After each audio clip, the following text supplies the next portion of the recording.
Muito boa noite. Estamos muito gratos pela vossa presença em mais um evento da Semana da História de Família Portugal 2020 do Family Search. Sejam bem-vindos. Antes do início da apresentação, temos alguns anúncios a fazer. Primeiro anúncio. A maior feira de história de família, a Rootstech, que se ia celebrar em novembro de 2020 em Londres, Reino Unido, foi cancelada devido aos desafios que todos temos tido com o Covid-19. O segundo anúncio. Se desejarem fazer alguma pergunta sobre a apresentação de hoje, pedimos que usem o chat na página do Family Search Europe, no Facebook, no canal do YouTube e no Instagram. Temos pessoas que estarão a ler esse chat para ir apontando as vossas perguntas, que serão feitas durante o espaço de tempo ao final da apresentação.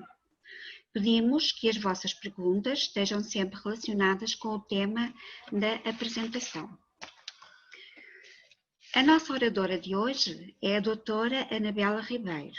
O tema da sua apresentação é a pesquisa nas bases de dados do Arquivo Nacional da Torre do Tombo e dos 17 arquivos distritais. Sobre a doutora Anabela, tenho a dizer-vos que ela é licenciada em História pela Universidade Nova de Lisboa, com a especialização em arquivos e em tecnologias de transferência e ou substituição de suportes, como microfilmagem e digitalização. Ela é chefe de divisão de gestão de projetos da Direção-Geral do Livro, dos Arquivos e das Bibliotecas, desde 1997, e em acumulação assume a chefia do Gabinete de Conservação e Restauro e do Núcleo de Reprodução do Arquivo Nacional da Torre do Tombo. Então, doutora Anabela, o tempo é seu, seja bem-vinda. Muito boa tarde. Em primeiro lugar, quero agradecer esta oportunidade de poder estar aqui convosco e partilhar, enfim, esta informação que é útil para todos e que nós, arquivistas, procuramos, evidente, que a informação seja consultada pelo maior número de pessoas possível.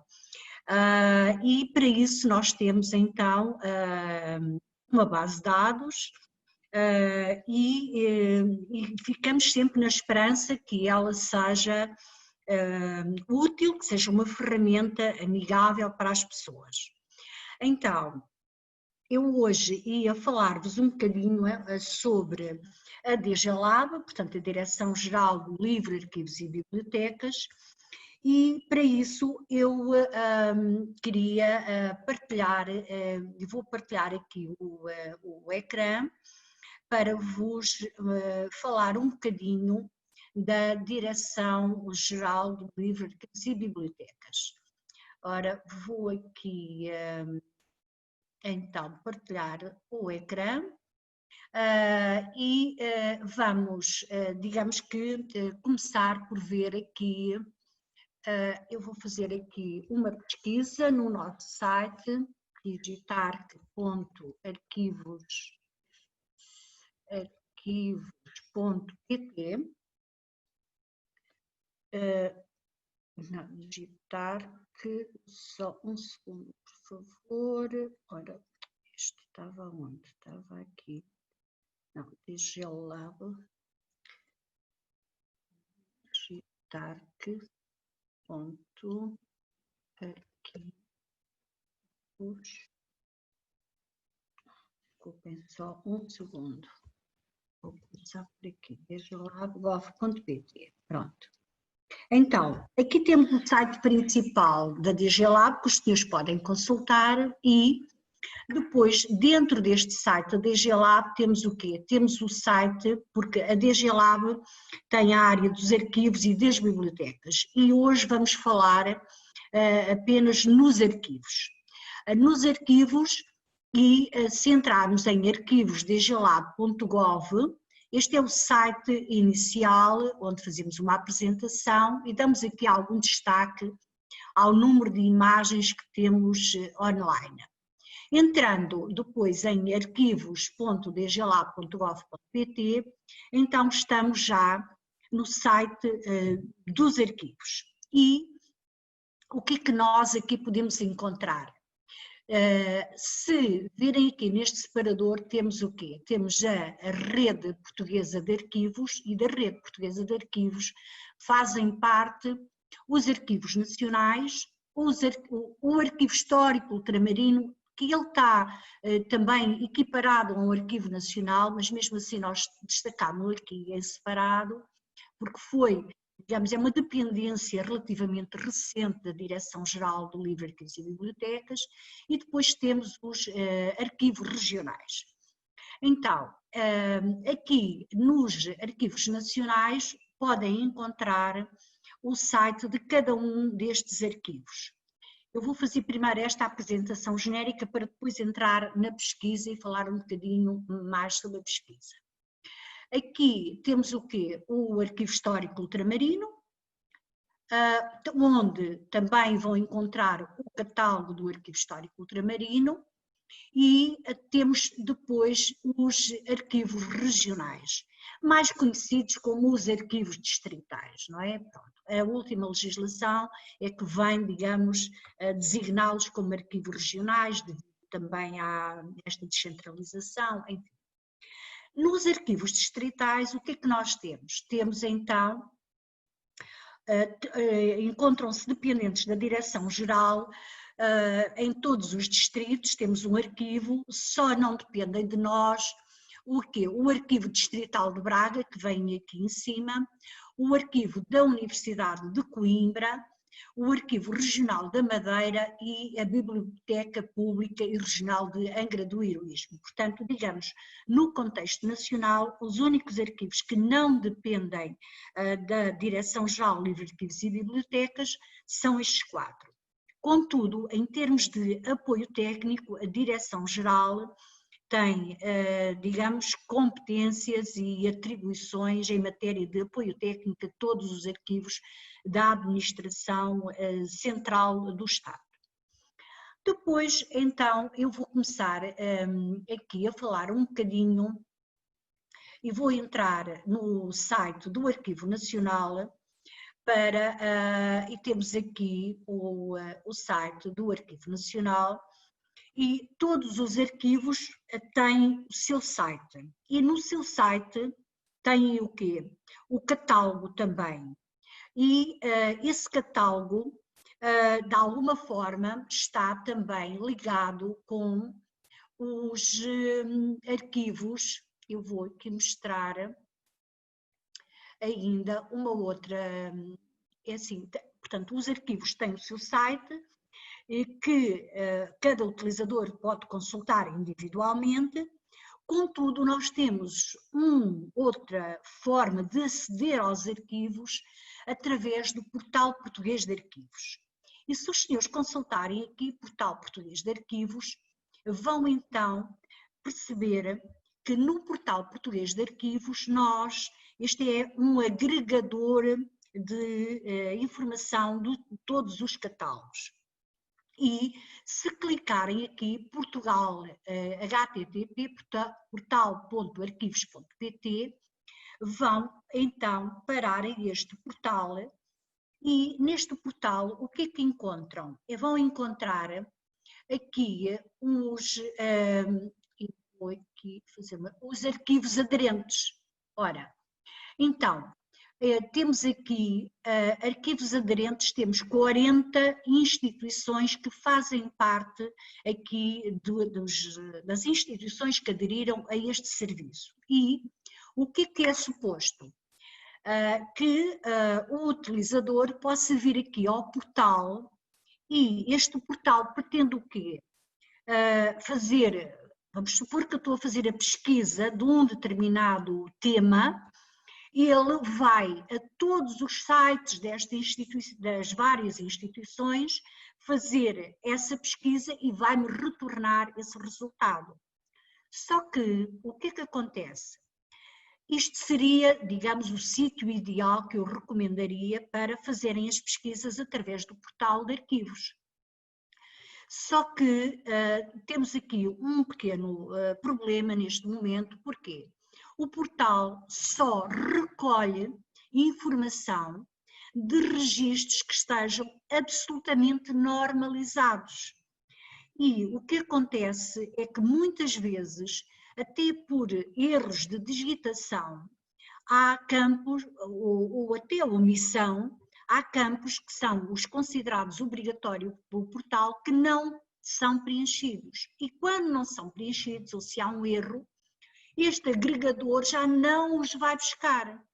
E o que é que vai acontecer? Por exemplo, podem ver aqui, logo no primeiro Arquivo Nacional da Torre do Tombo, aqui no portal ele mostra-nos, em termos de imagens, 1.609.000 imagens. Ora, o que é que acontece? Isto não é verdade, porque nós temos muito mais imagens. Então, como é que eu chego a essas imagens e chego a esses registros? Eu não posso vir ao portal, mas sim ao site diretamente de cada um destes arquivos. Bom, então, esta é mais uma ferramenta, mas não significa que seja neste momento, digamos, a melhor das soluções. Eu digo sempre que é bom que as pessoas possam vir aqui ao portal fazer a sua pesquisa, mas terão que ir sempre fazer a pesquisa também a cada um dos arquivos que consideram pertinentes. Bom, então, aqui o que é que temos? Temos esta informação dos arquivos aderentes e depois eu posso procurar aqui na pesquisa, fazer aqui uma pesquisa, por exemplo, por, sei lá, por um nome, ou por exemplo, sei lá, paróquia da ajuda, por exemplo. E o que me vai retornar? Vai-me dar aqui estes resultados e vai-me dizer, por exemplo, temos aqui um aderente que é a Igreja Lusitana Católica Apostólica e Evangélica. Ora, o que é que acontece? Este, como é um aderente e como tem informação sobre a Paróquia da Ajuda, apareceu aqui esta informação. Temos aqui, por exemplo, o Arquivo Distrital do Porto. Estão a ver aqui os registros, o Arquivo Distrital de Porto Alegre. Portanto, de todas as instituições vai aparecer aqui informação. Não quer dizer que, se entrarem em cada um deles, não possa haver mais informação sobre este assunto. Bom, então, aqui eu deixava agora aqui o portal e passava então de novo aqui para os nossos sites, não é? Portanto, dos serviços que são dependentes da Direção-Geral. E vou entrar então aqui diretamente no site do Arquivo Nacional da Torre do Tombo.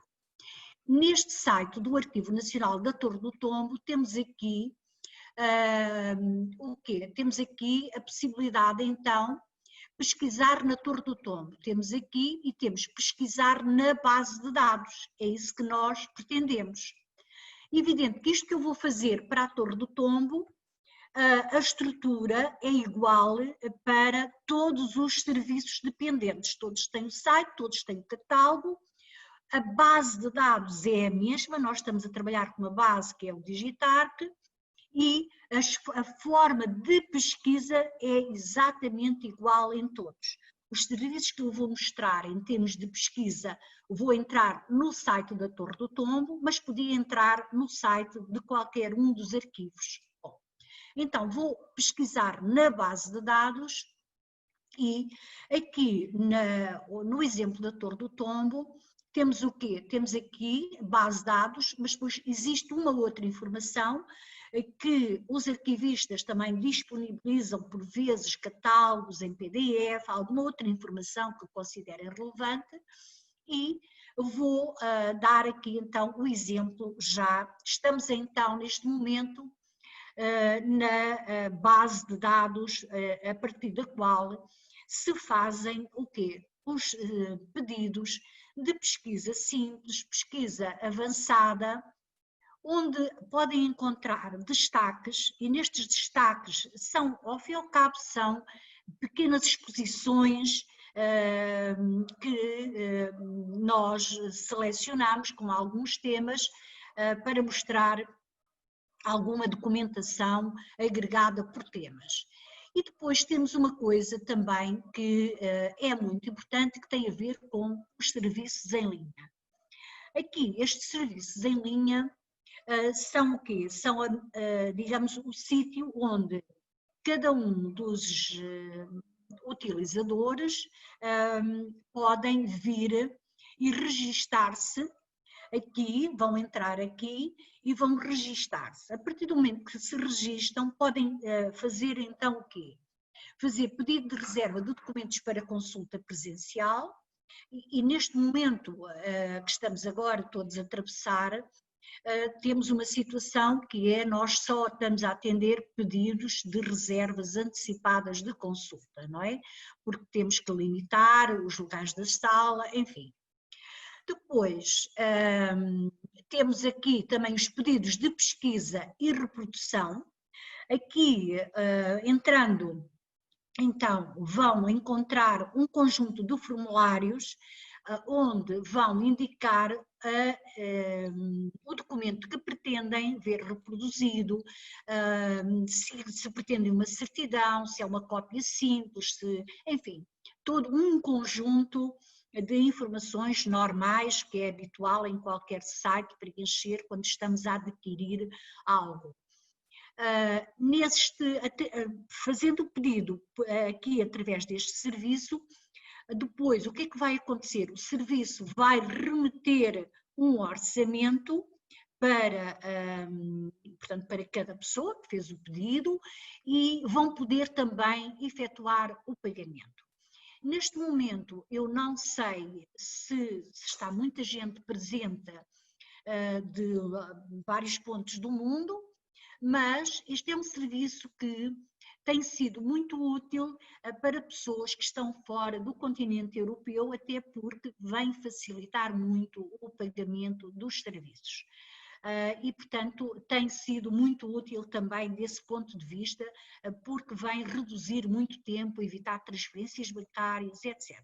Bom, depois, para além disso, também neste serviço podem-nos fazer pedidos de algumas pesquisas, mas este serviço de pesquisa é algo que nós fazemos gratuitamente, desde que essa pesquisa não nos ocupe mais do que meia hora. Porquê? Porque nós, efetivamente, digamos que o nosso core não é fazer pesquisas, não é? O nosso core é escrever documentos e disponibilizar esses documentos, não é?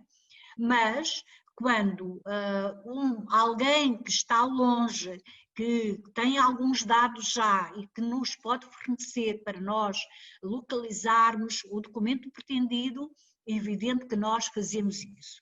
Quando alguém que está distante e que tem muito poucos dados e que nos faz um pedido de pesquisa, nós aí efetivamente não temos recursos e recomendamos sempre que as pessoas recorram a alguém mais especializado, a bibliotecas, a centros de apoio.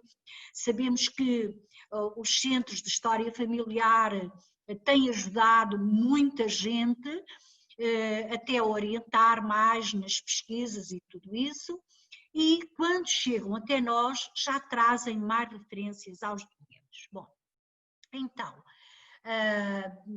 falei agora aqui um bocadinho destes serviços em linha e depois, evidente que também temos aqui, não podíamos deixar de ter aqui as mensagens de ajuda que são imprescindíveis também, mas que infelizmente sabemos de experiência que as pessoas recorrem pouco a estas ajudas que por vezes temos nos sites, com vídeos, como pedir, enfim.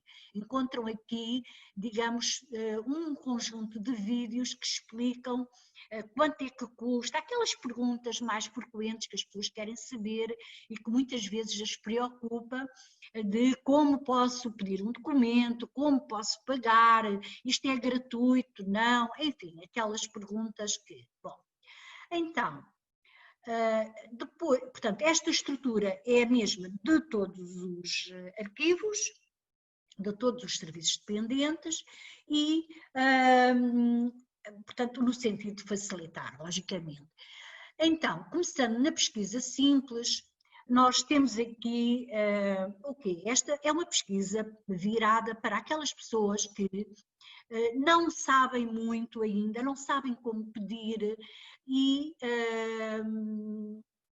portanto, ponho aqui o termo, eu vou, por exemplo, pôr aqui, evidente que nós sabemos, nós especialistas, quanto mais dirigida for a nossa pesquisa, mais objetiva se torna depois os resultados, mas eu vou pôr aqui, por exemplo, tenho aqui um termo, inventário pós-mortem, por exemplo. É uma documentação que é também muito solicitada e vamos supor que alguém anda à procura de documentação e sabe que são inventários pós-mortem. Claro que isto já ajuda muito, porque muitas vezes as pessoas só nos pedem no inventário. Mas que inventário?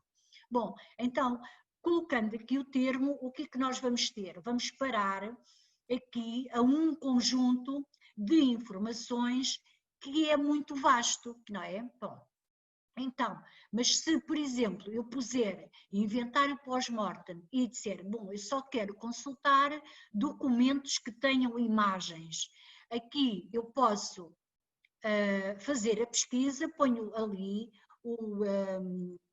o pescozinho naquele e vai-me retornar então, por exemplo, tenho aqui inventário pós-mortem de Josefa Maria Noronha Bettencourt, a pedido do viúvo, do capitão, enfim. Encontrando-se aqui, o que é que podem, então, o que é que vão fazer? Vão clicar e vão encontrar, então, aqui um conjunto de informações que enfim, por exemplo, este documento, inventário pós-mortem, é do convento de Santa Clara do Funchal. Reparem, evidente que nós vamos encontrar, por exemplo, estes inventários pós-mortem em muita tipologia de documentação. Por exemplo, na documentação dos conventos, encontramos então este documento, que é um documento de cariz genealógico, mas temos aqui, por exemplo, este que é um inventário dos bens de António Sousa, por exemplo. O que é que nós temos? Aqui, a informação, ela é apresentada de uma forma estruturada, como vem aqui. Eu tenho aqui esta minha série, que é inventários pós-mortem dos feitos finos, que vai de 1500 a 1800, por exemplo. É uma documentação muito solicitada neste momento e esta documentação, se eu entrar aqui, evidente, nós temos aqui esta informação não disponível, ela está não disponível a nível da série. Estão a ver porquê? Porque nós só podemos ter a informação, as datas extremas e toda a informação desta série quando tivermos os maços abaixo descritos. E por vezes não temos ainda suficientemente detalhada e por isso esta informação ainda não está disponível. Contudo, se eu vier aqui a este maço 1, por exemplo, eu já vou encontrar muita informação. Por exemplo, eu sei que dentro deste maço tenho o inventário dos bens de António Domingues e sei que esta documentação data de 1740, é um documento em papel e, reparem, nós temos já aqui nos inventários muita informação carregada. não está ainda digitalizada, mas ela é muito pedida porquê? Precisamente porque nós temos aqui já muita informação, que é, por exemplo, reparem aqui, âmbito e conteúdo, não é? Eu tenho o quê? Eu sei que esta pessoa, este António Domingues, é natural de Fanhões, não sei se haverá alguém presente de Fanhões, pode ser até que, tinha o cônjuge Maria da Silva, faleceu em novembro de 1739, tem como herdeiros, tem herdeiros a mulher e a filha de Ana da Silva, e depois tem nos bens uma caixa de terra, 4 tamboretes, enfim, depois já são os bens em si que deixou. Ora, o que é que acontece? Evidente que vamos encontrar esta informação no documento e possivelmente outra informação, portanto, também relativamente a todos os seus antepassados. Bens da Ana Maria, enfim, temos aqui, estão a ver, dentro desta série 1, uma infinidade de enfim, de informação já carregada com o nome, inclusivamente, portanto, das pessoas, e isto é a informação que os arquivistas têm estado a trabalhar. Bom, depois posso exemplificar com outra pesquisa. Aqui eu posso passar, por exemplo, estávamos na pesquisa simples, eu vou passar agora para a pesquisa avançada. Por exemplo, quando eu tenho já mais informação, por exemplo, o código de referência, eu sei exatamente um título, enfim, se eu tiver dados já mais objetivos, então eu posso vir pesquisar aqui nesta pesquisa avançada. Nesta pesquisa avançada é importante perceberem que tem aqui outras possibilidades de pesquisa noutros campos. Por exemplo, eu tenho aqui no âmbito e conteúdo. Ora, se eu colocar, por exemplo, aqui o nome Ana Maria, não é? Vou colocar só isto e vou pôr aqui e vou fazer uma pesquisa só no âmbito e conteúdo por Ana Maria, sei lá, vou pôr, por exemplo, Afonso. E vou fazer a pesquisa. Ora, o que é que ele me foi dar? Eu sei que tenho no arquivo histórico e posso ir depois aqui ao registro completo, já lá vou, e tenho aqui correspondência de Jorge Ferro da Costa, isto fui encontrar informação sobre esta Ana Maria Afonso, onde? No arquivo Oliveira Salazar.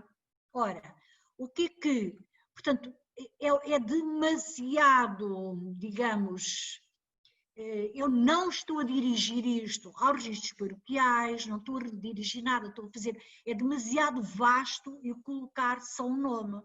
Agora, se eu vier aqui à pesquisa, por exemplo, e tenho vamos aqui no campo Ana Maria Afonso, e se eu puser aqui, por exemplo, paróquia, a palavra só, paróquia, o que é que isto me vai dar? Não vai dar nada, não é? Porquê? Porque eu já estou a dirigir esta pesquisa para documentação paroquial. E o que é que acontece? Na documentação paroquial, evidente, nós, infelizmente, não temos os registros paroquiais indexados, não é? E, portanto, ele nunca me iria retornar nada. Porque o que é que acontece? Por exemplo, se eu vier aqui à pesquisa avançada e puser aqui PT, barra Torre do Tombo, as iniciais a seguir aqui são sempre as iniciais de cada um dos arquivos, e depois puser barra PRQ, que são o quê? Isto é, do grupo de fundos dos paroquiais, aqui seguramente eu já posso encontrar alguma coisa, não é? Agora, no caso da Torre do Tombo, o que é que os senhores vão encontrar? nós tivemos, durante muitos anos, tivemos o Arquivo Distrital de Lisboa. Então, a entidade, digamos, detentora dos paroquiais, no Arquivo Nacional, pode aparecer como TT, Torre do Tombo, ou pode aparecer como ADLSB. Portanto, se vocês já têm alguma experiência de pesquisa, vão dizer, então, mas por que razão na Torre do Tombo eu encontro registros com PT ADLSB e outros PT-TT? Porque o Arquivo Distrital de Lisboa fazia parte e esteve sempre no mesmo edifício que a Torre do Tombo. E só recentemente é que foi extinto e integrado na Torre do Tombo. E por isso, a partir do momento em que se dá esta integração, os registros passam a ter Portugal, Torre do Tombo. Anteriormente, eles eram Portugal, Arquivo Distrital de Lisboa, por isso era PT, ADLSB. Bom, de qualquer maneira, eu vou fazer esta pesquisa para... Pronto, e agora já entramos então em registros, estão a ver aqui o código PTTT-PRQ. E vou encontrar aqui o quê? Todas as paróquias que estão descritas com este registro. Evidente, por exemplo, eu tenho aqui paróquia da Aldeia do Mato, não é? Se eu tiver a fazer aqui uma pesquisa e, por exemplo, na pesquisa simples, eu colocar Aldeia do Mato, o que é que ele me vai dar? Vamos ver.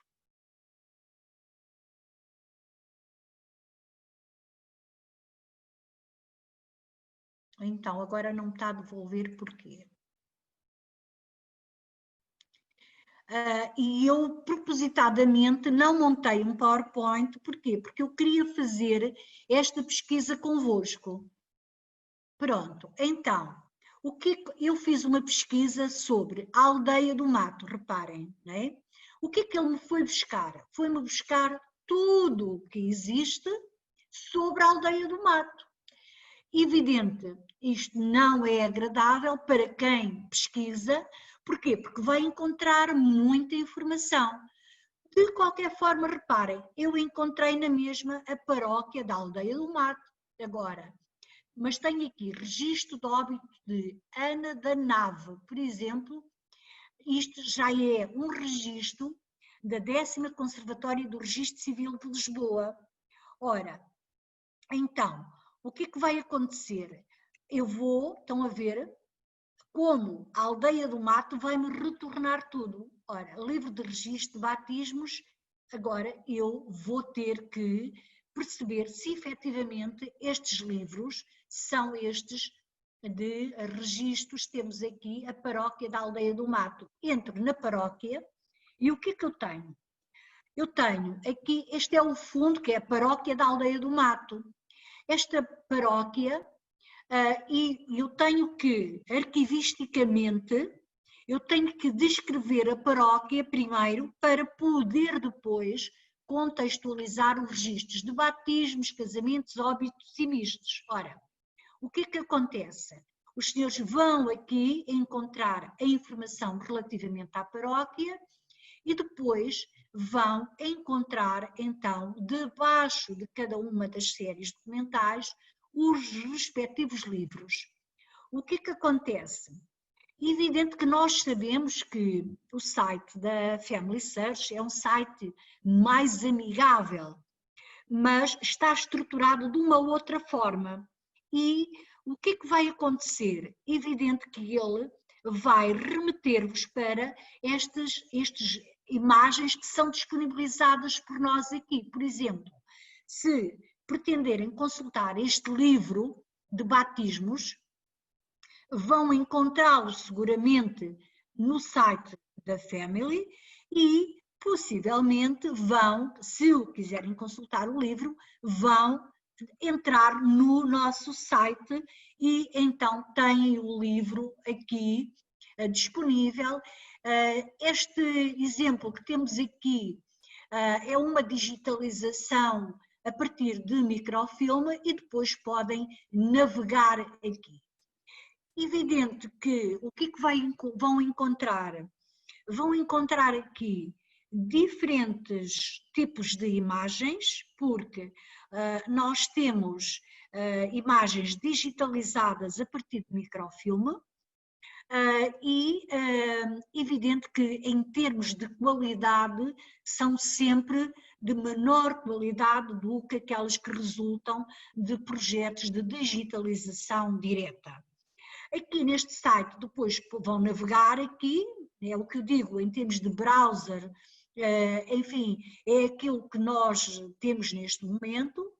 De qualquer forma, também posso anunciar-vos aqui que nós neste momento estamos em desenvolvimento desta base de dados e esperamos no próximo ano ter aqui um sistema de pesquisa mais amigável, um browser também mais amigável para facilitarmos de facto aqui a consulta, enfim, a todos os cidadãos que estão espalhados pelo mundo. Aqui, o que é sempre uma coisa muito importante que eu gosto de salientar, que é o seguinte: se algum dia encontrarem um documento que não conseguem ler, é importante que nos façam chegar, e através do site tem o endereço, para nós podermos melhorar, substituir essa imagem. Porque o que é que acontece? Nós temos as imagens matrizes destes livros, há uns que a maioria desta documentação genealógica tem sido digitalizada pela Family, e portanto no protocolo que nós temos, enfim, com 40 anos de colaboração, e é nossa também obrigação disponibilizar imagens legíveis, é isso que nós queremos. Evidente que não temos e nem podemos, ninguém tem espaço para poder disponibilizar imagens de elevada resolução. Não é isso que queremos, mas queremos que se leiam. E, portanto, se algum dia tiverem algum problema com alguma imagem, por favor, comuniquem-nos, porque seguramente que nós iremos procurar substituir essas imagens, para que seja uma leitura de facto íntegra e capaz de responder às necessidades de todos para os mais diversos fins, investigação, trabalhos de genealogia, o que quer que seja. Bom, então, aqui penso que com esta pesquisa avançada, melhor, com esta pesquisa simples, terão percebido que para aqueles que não dominam, poderá ser aqui a melhor forma de pesquisarem. Depois, o que é que nós temos? Então, a pesquisa avançada, que com a prática poderão depois também perceber qual a melhor forma e perceberem que têm aqui então a possibilidade de pesquisar noutros campos e poderem selecionar então que campo vão pretender, enfim, selecionar. A cota antiga, muitas vezes as pessoas têm referências a cotas antigas ou a cota atual, enfim, fazerem essa pesquisa por aqui. E o que é que acontece? Nós, neste momento, temos um trabalho muito grande feito de disponibilização de várias séries documentais que temos digitalizado, e em termos genealógicos eu posso, enfim, os meus colegas nos dias anteriores e para aqueles que estiveram nas sessões terão falado seguramente. Os paroquiais, evidente que foi pelos paroquiais que começámos a digitalizar há 40 anos, e se disserem, bom, mas nós ainda não temos os paroquiais todos online, é uma realidade e não temos por várias razões. Posso referir-vos, por exemplo, que a semana passada digitalizámos, por exemplo, 12 livros paroquiais da paróquia do Loreto, uma paróquia de Lisboa, que estavam e estão na posse ainda daquela paróquia, que foram cedidos ao Arquivo Nacional da Torre do Tombo e que com o projeto que temos em curso no Arquivo Nacional de Torre do Tombo, com a Family, digitalizamos os livros e possivelmente na próxima semana estarão disponíveis online. Portanto, estamos sempre a descobrir, enfim, algo que precisamos de acrescentar. Isto não significa que aquilo que temos de trás, por razões várias, já esteja tudo online, mas a verdade é que já temos tudo digitalizado. E, resultado de algumas migrações, perdemos algumas coisas, estamos a reintegrar de novo. Pronto, mas quando nos chega um pedido, nós damos sempre prioridade a esse trabalho e eu espero que até ao final deste ano nós tenhamos a possibilidade de poder dizer que tudo aquilo que são de paroquiais temos online, não é? Estamos a fazer todos os esforços para isso. E quando eu digo nós, estou a falar também dos meus colegas dos arquivos distritais, mas também tem realidades, e gostava de apelar também à vossa compreensão.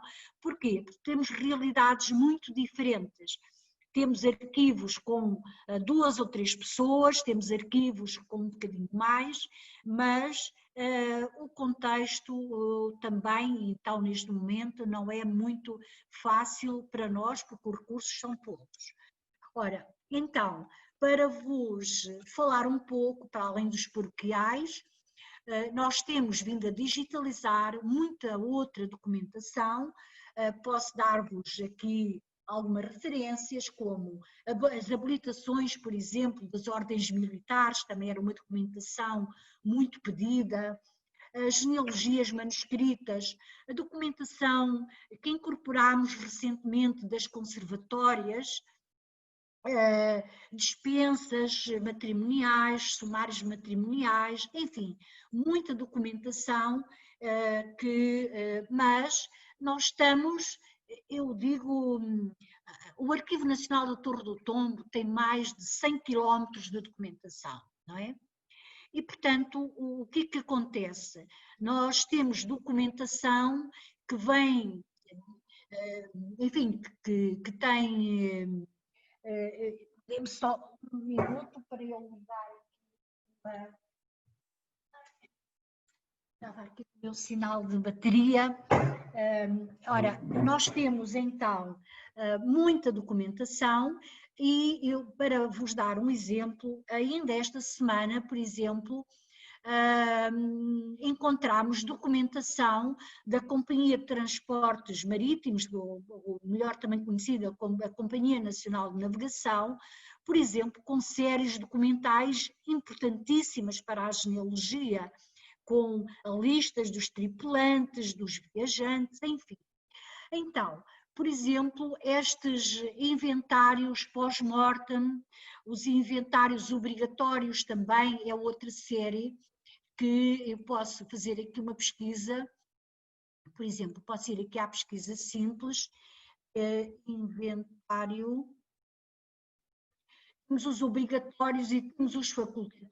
Por exemplo, esta é uma documentação também, para além dos inventários pós-mortem, muito solicitada. Eu vou, por exemplo, pôr aqui inventário obrigatório e vou até, para, enfim, facilitar-me mais, buscar aqui uma pesquisa de documentos, por exemplo, tenho ouvido por óbito de Messo de Bitum, por exemplo. Este deve ser alguém estrangeiro. Inventário obrigatório por óbito de Maria do Céu Braga, portanto, isto é uma documentação judicial. Eu vou aqui e o que é que eu vejo? Aqui tenho uma série. E reparem, por exemplo, estes inventários obrigatórios são de Mafra. Ora, e temos aqui já com os nomes inclusivamente.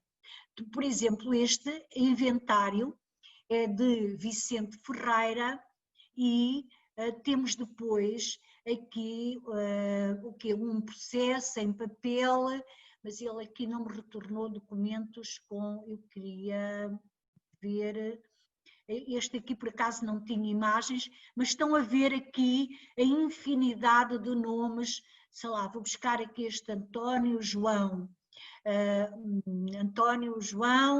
pronto, Maria, destinatária Maria da Conceição, vou aqui outra vez atrás buscar só com, pronto, vamos aqui, Pereira Machado, Oliveira, vamos ver este. Inventariado Joaquim de Oliveira Sebastião, inventariante Maria de Lourdes Nobre, pronto, e agora, enfim, precisávamos de ir analisar este documento, não é? Isto é resultado do quê? De alguns pedidos que nos vão chegando, de utilizadores vários, e sempre que nós digitalizamos, nós disponibilizamos online este documento. Evidente que aquilo que nós temos digitalizados destes inventários é assim, é uma areia do deserto, porque isto é muita documentação que temos aqui. Depois, o que é que eu vos posso aqui, em termos de pesquisa, digamos que, queria destacar aqui uma coisa importante que não tem sido muito usada pela investigação, que tem a ver, e agora vou-vos roubar aqui 2 minutos para vos alertar aqui para uma outra, para só um bocadinho. Vou aqui fazer uma pesquisa que é num dos serviços que nós temos, que é o CPF. O CPF é o Centro Português de Fotografia, encontra-se no Porto, e aqui no Centro Português de Fotografia temos, de facto, também uma riqueza muito grande, evidente, com fundos fotográficos, mas está pouco explorado em termos de genealogia, mas eu acho que também é uma fonte importante para a genealogia. Evidente que o que é que nós vamos encontrar aqui? Vamos supor, se eu for fazer aqui uma pesquisa por um nome, vamos pôr aqui, por exemplo, o apelido Braga, ver o que é que nos vai retornar, se temos aqui alguma coisa. Ora, temos aqui, por exemplo, Café Brasileira Braga, bom, então, aqui vai-nos esta documentação, Fábrica de Chapéus de Braga, estão a ver, temos aqui documentação que pode, devidamente explorada, e se vocês tiverem conhecimento de determinadas áreas, vocês podem vir a encontrar aqui fotografias de antepassados, mas é evidente que isto tem que ser cruzado com outro tipo de informação, não é? Pronto, temos aqui, imaginem, uma fábrica de chapéus em Braga, se alguém sabe que o seu familiar era chapeleiro, que, enfim, pronto. Evidente que aqui situações raríssimas estarão indexadas com um nome, não é? Mas uma boa parte das imagens que nós temos sobre a vida no interior do país passa muito aqui pelo CPF. No Arquivo Nacional nós também temos, de facto, muitas imagens em alguns fundos. Eu posso aqui mostrar-vos, por exemplo, vamos aqui, por exemplo, fazer uma pesquisa. Evidente que eu vou agora aqui fazer uma pesquisa um bocadinho, enfim, vamos pôr Amália Rodrigues, por exemplo. Eu vou fazer Amália Rodrigues, mas com imagens. Pronto. Ora, estão a ver, evidente que temos algumas personagens que nos vão aparecer aqui, porque nós, só nós na Torre do Tombo, em termos de arquivo fotográfico, temos mais de 10 milhões de imagens. e temos aqui um bocadinho a história do país, entre os fundos fotográficos que temos no Arquivo Nacional e os fundos fotográficos que têm o CPF, que retrata o dia a dia, ao fim e ao cabo, dos portugueses, desde que há fotografia, evidente. Temos várias casas fotográficas ao longo do país, desde Faro a Bragança, e temos uma riqueza enorme que está ainda também por trabalhar. Bom, e eu hoje, se calhar, ia terminar a mostrar-vos um documento, penso que é algo interessante, que a nossa colega, a doutora Adelaide, que esteve convosco já esta semana,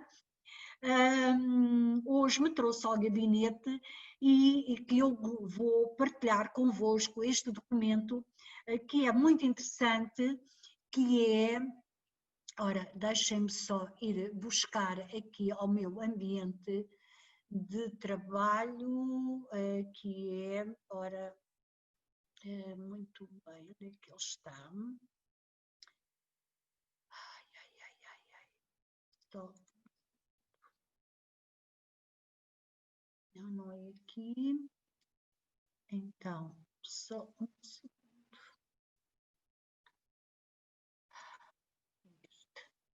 Então, este documento que eu vos vou mostrar é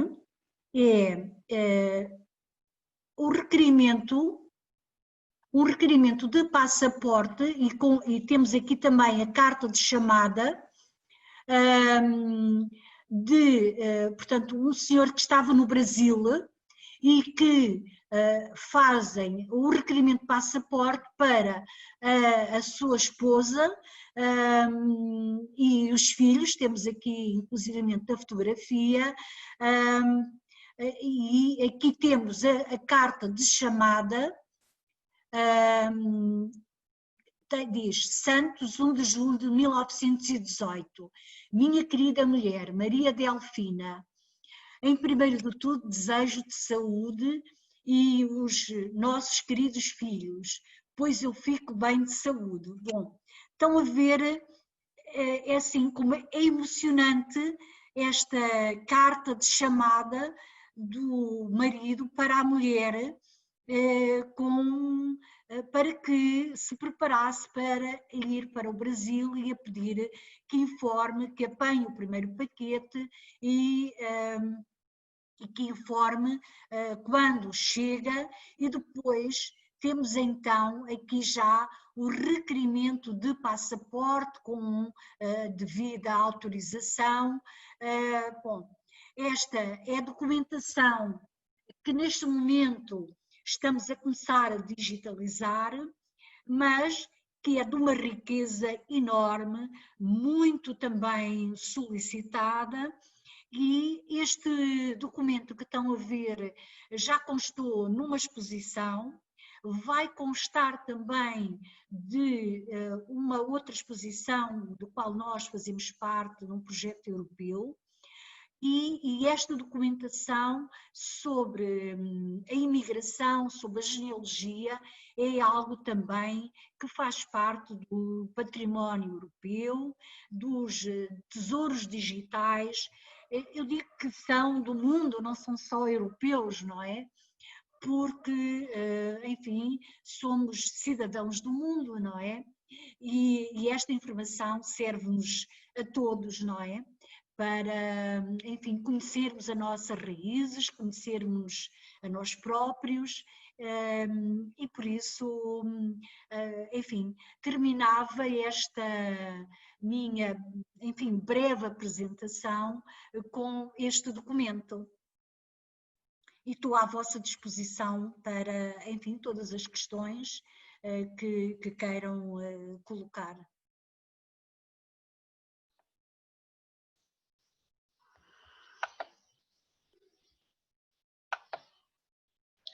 Obrigada, doutora Anabela, pela sua excelente apresentação.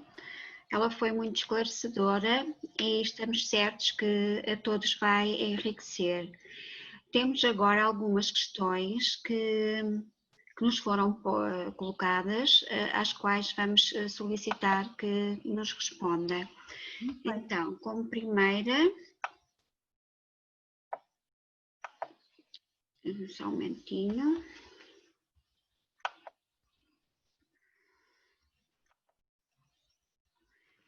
Temos aqui do Virgínio Batista, que nos pergunta: eu tenho um antepassado que era reitor. Num documento da filha, diz que a reconheceu com permissão do rei.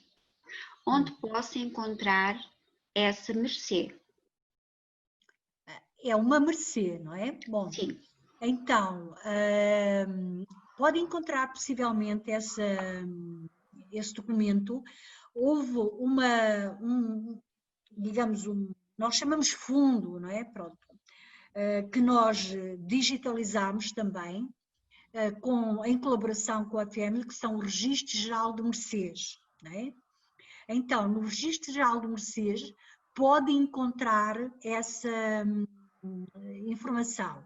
Mas, para além dessa documentação, há documentação sobre as universidades, porque também é riquíssima, mas foi documentação que nós ainda não chegámos lá, assim, não é? Porque, como eu dizia há bocado, nestes mais de 100 quilómetros de documentação, nós temos documentação também das universidades. Porque, por exemplo, se essa pessoa for reitor da Universidade de Coimbra, nós temos um fundo que é relativo à Universidade de Coimbra e temos muitas mercês dadas aos lentes da universidade. Não faz muito tempo que eu peguei nessa documentação, mas, enfim, porque também não podemos fazer tudo e temos que ir gerindo isto, e o Jesus penso que está aqui presente, é a pessoa que faz essa gestão. Lá chegaremos à documentação das universidades, não é? Pronto, mas seja como for, é assim, se o Virgínio pretender e tiver dados mais precisos, o nome, a data, nós poderemos ver, e se quiser dirigir o pedido a mim, muito bem, se quiser dirigir o pedido ao Arquivo Nacional, também não há qualquer problema.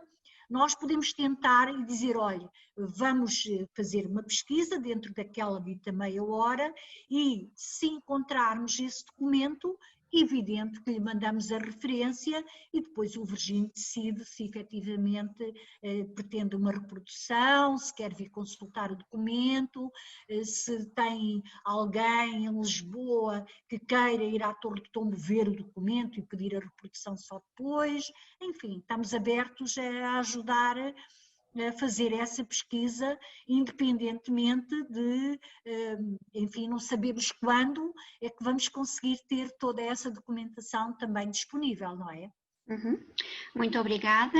Então, continuamos com questões que foram colocadas pelo nosso irmão Virgínio, e ele pergunta: que informações podemos ter acesso do arquivo da PIDE?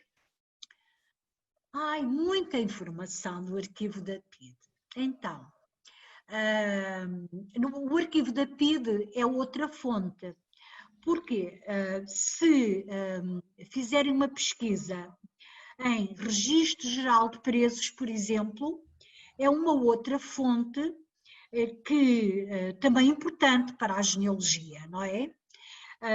Mais recente, evidente, e nós já temos, e este Registro Geral de Presos, fomos nós que digitalizamos, penso que se a minha memória não me atraiçoa, são cerca de 170 livros que têm fotografia das pessoas quando eram, enfim, presas pela PIDE, a maioria tem fotografia.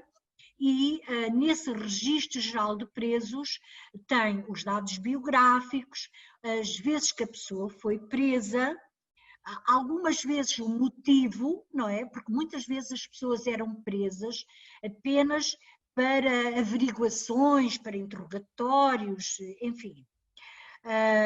E depois, nesse registro geral de presos, o que é que ele vai remeter? Aquilo é um fecheiro, não é? Que está em livro. Depois vai remeter para o processo. Imagine que teve um familiar que foi preso pela PIDE. Encontra aí no registro geral de presos. Depois, se quiser saber mais informação, vai encontrar o número do processo. O que é que tem que fazer? Tem que ir fazer a pesquisa por esse número do processo, dentro do fundo PIDE, procurar aquele processo. É muito provável que não esteja digitalizado, não é? Porque da documentação da PIDE, nós temos cerca de 5 km de documentação, não é? Portanto, infelizmente, é muita documentação e o que é que vai acontecer?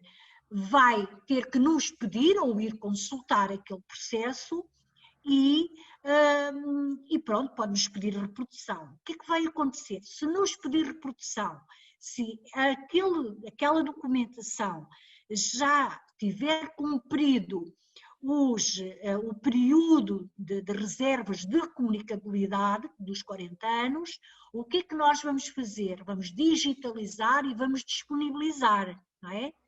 Porque o arquivo da PIDE, neste momento, é um arquivo público, não é? Assim, e, portanto, as reservas de comunicabilidade neste arquivo já foram cumpridos os prazos, não é? Pronto. E, portanto, isto é um arquivo público, só não está online porque nós não temos capacidade para digitalizar tudo e pôr tudo online, está bem?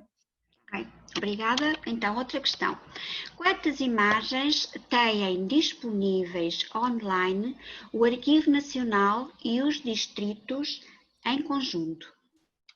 Muito bem, então é assim, em conjunto, neste momento, online, temos à volta de 50 milhões de imagens. Muitas. É muita informação. Só o Arquivo Nacional tem, enfim, eu diria à volta de quase 30 milhões, andará à volta disso. Só o Arquivo Nacional, não é? Imensas. É então, muita informação de muitos fundos. Agora, é importante para quem faz estas pesquisas que, pronto, se ainda é iniciante, que se recorra a alguém um bocadinho com mais experiência, porque tem muitas possibilidades de hoje já encontrar informação. Porque mesmo que não encontre, daquela informação pode vir a haver referências para outra documentação e nós mais facilmente podermos ajudar, não é? Muito bem. Então, outra pergunta. Peço desculpa porque eu tenho que inclinar aqui para eu ver melhor. Claro, claro. Onde posso encontrar processos de naturalização de estrangeiros de 1860? Processos de De naturalização. naturalização. É assim, nós temos alguma informação sobre naturalizações e eu penso, não tenho a certeza, mas até quase queria dizer que uma parte que foi digitalizada já, não tenho a certeza se já está online, mas penso que sim, mas nós temos alguns. O Arquivo Histórico Ultramarino poderá também ter alguma informação, está bem? Outra questão. Há projetos para preservar e disponibilizar jornais nacionais e locais? Bom, eu diria que sim, que há projetos. Agora, eu posso dar, é assim, os jornais, nós temos documentação de um jornal importantíssimo, que foi da empresa pública Jornal do Século, não é? Portanto, e temos muita informação deste jornal. Contudo, onde é que se vem encontrar a maior parte dos fundos dos jornais, como é evidente, é onde? É na Biblioteca Nacional de Portugal, não é? Pronto, nós temos o Século Ilustrado, temos alguns jornais que foram extintos e que o Estado ficou com essa documentação, não é? Que é o caso precisamente deste jornal da empresa pública Jornal do Século, que é riquíssimo e que temos, enfim, uma informação enorme para digitalizar e não só, porque sempre que temos fotografia, a indexação é muito mais complexa. Porquê? Porque temos que conhecer as individualidades. Não é uma pessoa, um investigador qualquer, que pode descrever fotografia.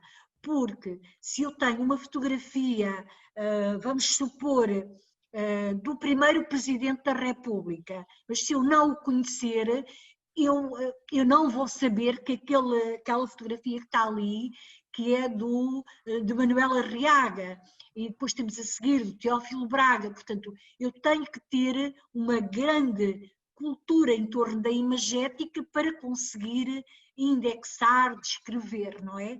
Por isso é que os fundos fotográficos estão tão pouco explorados, mas que são de uma riqueza absolutamente extraordinária, não é?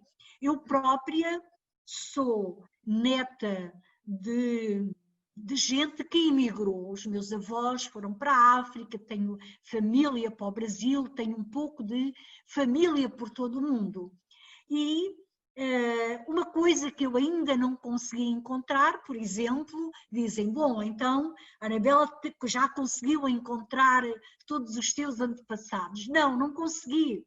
Ando atrás, por exemplo, destas listas de passageiros dos meus antepassados que viajaram para o Brasil, que viajaram para a África e ainda não cheguei lá. Portanto, às vezes não é fácil, não é? Isto é muito consumidor de tempo, sobretudo. Exatamente. E quem faz pesquisa quase todos os dias sabe perfeitamente as horas, o tempo que passa de volta dessas listas todas. É verdade. Outra pergunta. O pedido de melhoria de imagem é feito diretamente na página que estamos a consultar? Podem fazer, porque o que é que acontece? Encontram o endereço, não é?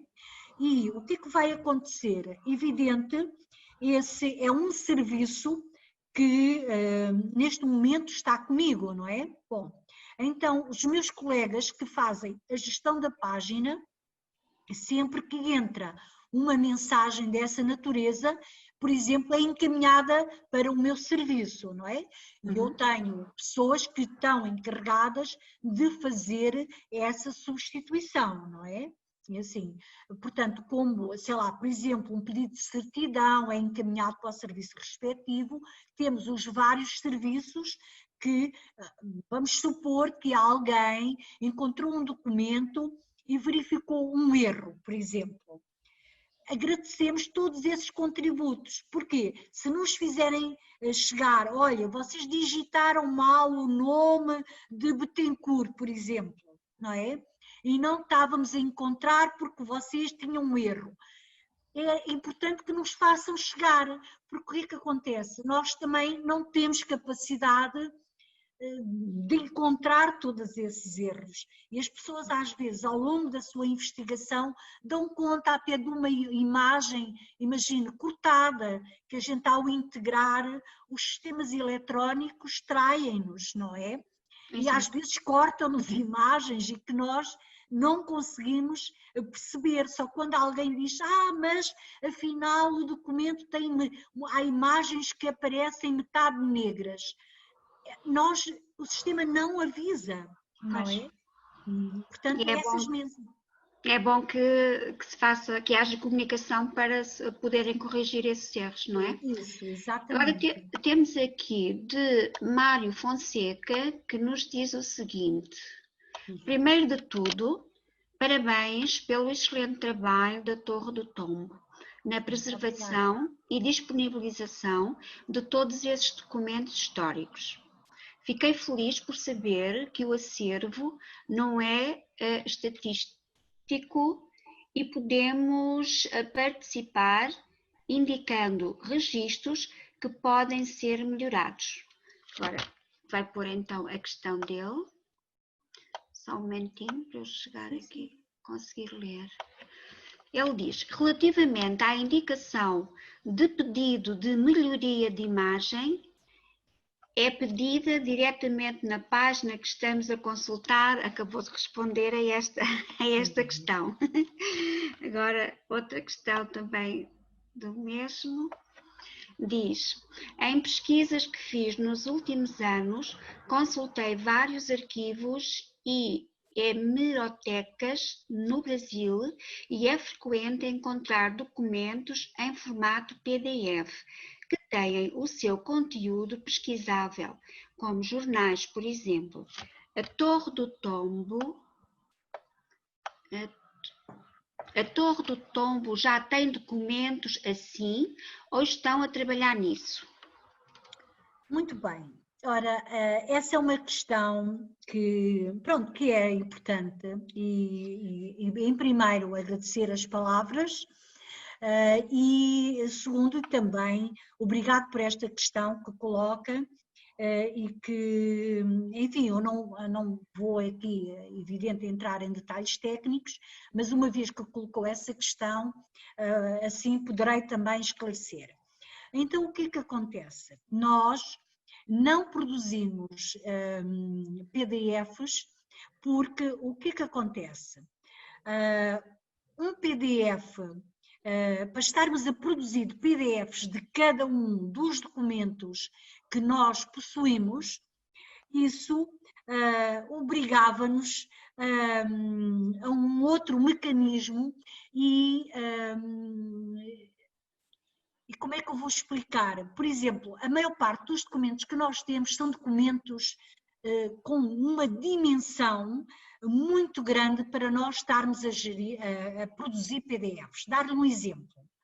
No Registro Geral de Mercês, a maior parte dos livros têm mais de 1000 imagens. Ora, e o que é que acontece? Imagens que que apresentam manchas, que ocupam muito espaço. E os PDFs, e nós tentámos fazer isso inclusivamente com estes livros do Registro Geral de Presos.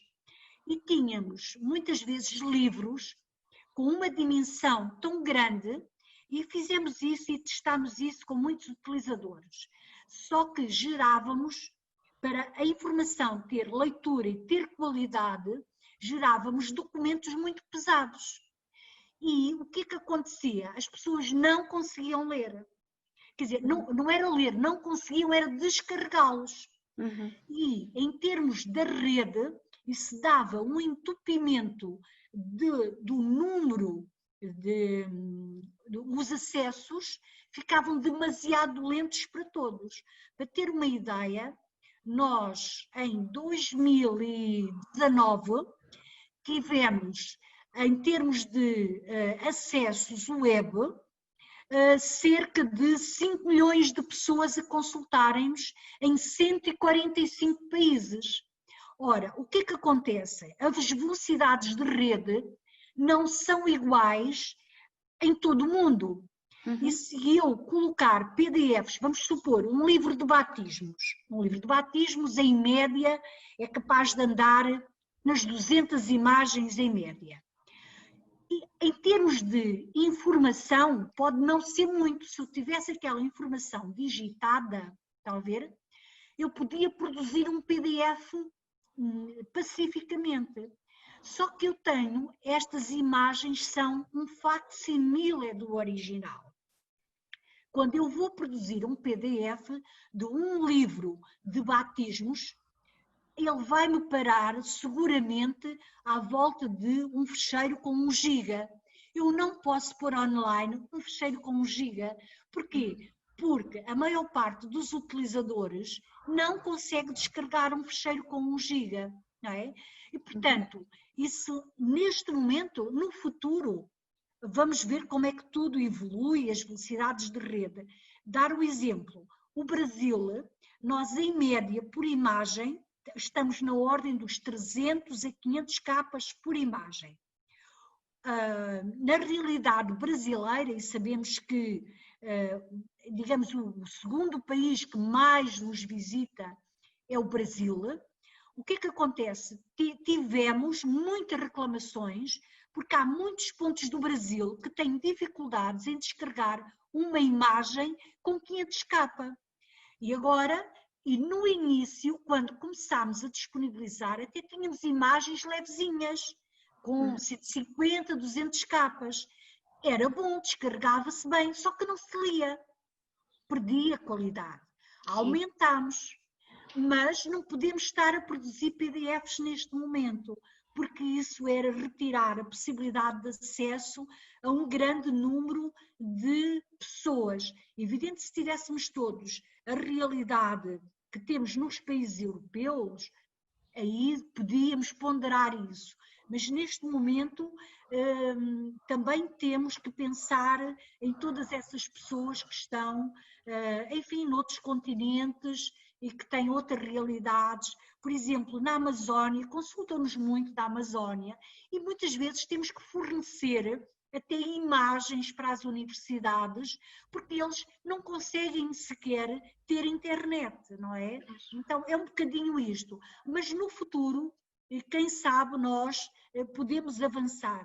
E depois ainda temos outro problema, também associado com os PDFs, que é um formato que é atacado pelos vírus com muita facilidade, não é?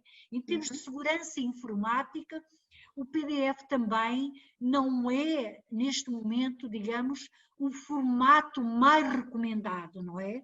Para países como o nosso, evidente que nós temos backups, temos sistemas de segurança, mas sabemos que nas plataformas informáticas a segurança ainda, enfim, nos levanta muitos problemas, não é?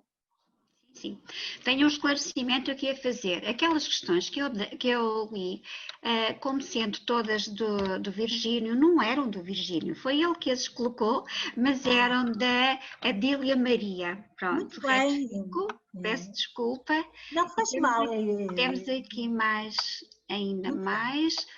A Cristina Valente diz-nos, pergunta, quantas imagens estão disponíveis pelo Arquivo Nacional e distritais na internet? Pronto, foi aquilo que as 50 milhões de imagens? Sim, é assim, no global de todos, estamos muito próximos disso. Muito bem. Agora, outra. Deixa-me ver se eu não perco aqui nenhuma. Não, estamos à vontade então. Okay. De Edmundo Paes. Ele pergunta, ele diz assim, quero encontrar documentos de meus pentavós, consta que nasceram em São Cosme, no Porto. Aonde posso encontrar para obter êxito? Não, onde posso pesquisar para obter êxito? Então, tem que pesquisar, começar por pesquisar no endereço, entra no Arquivo Distrital do Porto, não é? E, como eu expliquei, se puser na pesquisa, se puser no Google, Arquivo Distrital do Porto, vai encontrar o site do Arquivo Distrital do Porto. Depois vai encontrar a base de dados do arquivo que tem precisamente estes separadores que eu mostrei. De pesquisa simples, avançada, tudo isto é igual. E tem os serviços lá, os serviços em linha também. O que é que acontece? Para fazer a pesquisa não precisa de se registar como utilizador, não é? Pronto, faz a pesquisa. Na pesquisa, se for colocar na pesquisa simples São Cosme, disse que era de São Cosme, não foi? Sim, sim. Pronto, então começa por pesquisar São Cosme. Vai encontrar seguramente muita informação de São Cosme, vai encontrar os registros paroquiais, vai encontrar, enfim, não sei o que vai, neste momento não lhe posso dizer em rigor o que é que vai encontrar, mas vai encontrar seguramente os paroquiais, esses a gente sabe que vai encontrar, não é? Sim, pronto. E depois, perante aquilo, a informação, vamos ver quando é que essa paróquia foi criada, pode estabelecer um diálogo, pedir apoio, inclusivamente aos colegas do arquivo distrital. Porquê? Porque se não encontrar aí nenhuma referência, pode encontrar nos registros de passaportes, se não sei, por exemplo, se é alguém que saiu do país e que nos registros de passaportes pode encontrar informação. O Arquivo Distrital do Porto é o segundo arquivo em Portugal que tem mais informação online, não é? Porque o Arquivo Distrital do Porto foi o primeiro que começou a disponibilizar informação. Então, tem um trabalho muito grande em torno digamos, da genealogia, tem um trabalho muito grande efetuado nessa matéria, não é? E tem gente muito boa que pode ajudar, está bem? Está bem. Doutora Anabela, temos mais algumas questões para lhe colocar, mas dado a hora avançada que estamos, nós queríamos pedir-lhe que nos desse um e-mail para nós depois lhe enviarmos as questões para que possa responder e nós encaminharmos as respostas às pessoas que nos colocaram essas questões. Está resolvido. Agradecemos então mais uma vez, foi muito esclarecedor. Eu própria que só fazia pesquisa no Family Search, já estou rendida a fazer pesquisa na Torre do Tombo. Muito obrigada mais uma vez e desejamos-lhe um futuro cheio de tudo de bom para si, está bem? E eu também agradeço, desejo a todos um excelente trabalho. E estamos cá para continuar este trabalho de partilha, porque só partilhando a informação é que nós conseguimos melhorar e estamos, enfim, para ajudar e continuar esta grande obra em favor da memória, que acho que é importante para todos. Muito obrigado. E bom trabalho para todos. Obrigada também. Adeus. Boa noite. Boa noite, obrigada.